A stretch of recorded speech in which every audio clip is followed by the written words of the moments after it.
বাংলাদেশ ভারত দ্বন্দ্ব যেন দিন দিন আরও ঘোলাটে হচ্ছে। কূটনৈতিক পর্যায় থেকে মাঠের খেলাতেও যা প্রভাব পড়ছে তীব্রভাবে, বিশেষ করে আসন্ন টি-20 বিশ্বকাপের আগে। রবিবার স্কোয়াড ঘোষণা করে বিসিবি, কিন্তু এখনও ধোঁয়াশা বাংলাদেশের ম্যাচ কোথায় হতে যাচ্ছে।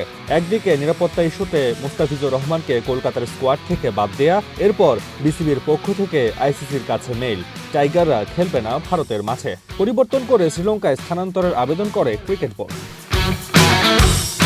তবে এখানেও ঘটছে নানা ঘটনা। ক্রিকেট ভিত্তিক ওয়েবসাইট ক্রিকবাজ প্রথমে জানায় বিসিবির ভেন্যু পরিবর্তনের আবেদন আমলে নিতে পারে আইসিসি, অর্থাৎ শ্রীলঙ্কায় যেতে পারে লিটন দাসদের ম্যাচগুলো। কিন্তু পরবর্তীতে খবরের শিরোনাম পাল্টে ফেলে ক্রিকেট পোর্টালটি, জানায় এ সিদ্ধান্ত নেওয়াটা অতটাও সহজ নয়, আছে লজিস্টিক সহ নানা ধরনের প্রতিবন্ধকতা, এবং সিদ্ধান্তটা বিসিসিআই ও ভারত সরকারের উপর নির্ভর করছে বলে জানায় ক্রিকবাজ।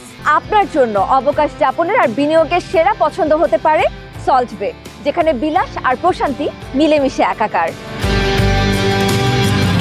এদিকে ভারতের এক গণমাধ্যম বলছে আইসিসি নাকি টি-20 বিশ্বকাপের নতুন সূচি ঘোষণা করবে। ঘটনা কখন কোন দিকে মোড় নিচ্ছে এখন সেটাই বলা কঠিন। এ অবস্থায় বিসিবি বল ঠেলে দিয়েছে আইসিসির কোর্টে। বিশ্ব ক্রিকেটের নিয়ন্ত্রক সংস্থার কাছে এর সমাধান চায় দেশের ক্রিকেট বোর্ড, কিন্তু অর্থবিত্তে স্বাবলম্বী ভারতীয় ক্রিকেট বোর্ডের কাছে কতটুকু পেরে উঠবে বাংলাদেশ, সেটাই সবচেয়ে বড় প্রশ্ন।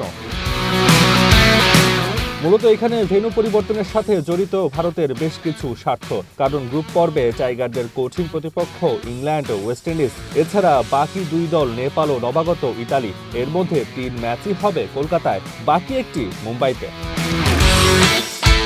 কলকাতার ম্যাচগুলোতে সেখানকার দর্শকদেরও চাহিদা থাকবে তুঙ্গে, এমনকি দেশ থেকেও অনেক ভক্ত সমর্থকদের যাওয়ার সম্ভাবনা রয়েছে খেলা দেখতে। এই অবস্থায় ভারতের ব্যবসা বাণিজ্যে ব্যাপক ইতিবাচক প্রভাব পড়ার সম্ভাবনা রয়েছে। তাই হয়তো এক মুস্তাফিজকে বাদ দিয়ে লিটন সাহেবদের ম্যাচ দিয়ে বড় অঙ্কের অর্থ কামানোর ব্যাপারটি হাতছাড়া করতে চাইবে না পার্শ্ববর্তী দেশটি, তা অনুমেয়। টি-20 বিশ্বকাপের মাসখানেক আগে খেলা নিয়ে এমন ধোঁয়াশা ক্রিকেটের জন্য বেশ নেতিবাচক, তা বলার অপেক্ষা রাখে না। এমনকি তা পারফরমেন্সেও যে ছাপ রাখবে না, সেটা কে বলতে পারে। One sports desk.